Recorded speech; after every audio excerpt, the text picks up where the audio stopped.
au départ, quand il m'a parlé de ça, j'ai regardé un petit peu sur Internet et je tenais le même discours que la plupart des gens, c'est-à-dire oui, c'est de la monnaie virtuelle, c'est quoi ça?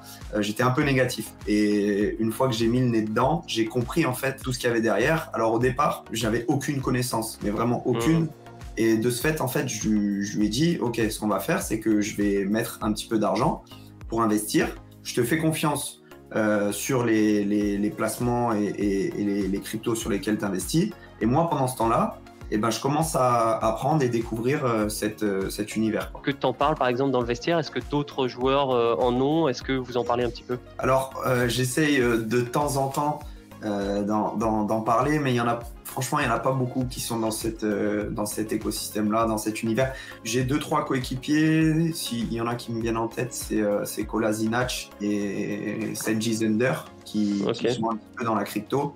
Après les NFT, pas à ma connaissance en tout cas, je crois pas qu'ils en aient. Il m'a follow sur Twitter, donc je lui ai envoyé un message, puis on a discuté, etc.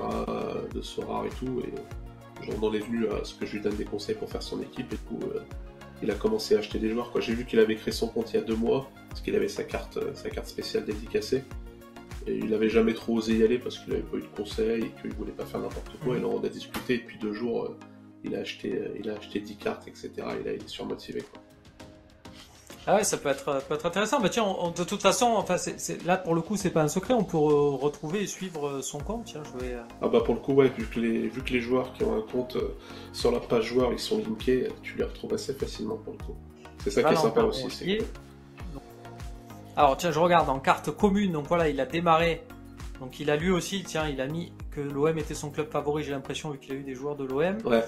Il a démarré, il a eu ses cartes gratuites, mais voilà, il a commencé à se lancer dans les cartes rares. Alors il en a effectivement une dizaine, il en a 11. Il a acheté, donc il avait Valentin Rongier, c'est sa carte, je la vois signée, donc c'est vraiment la carte de Valentin Rongier.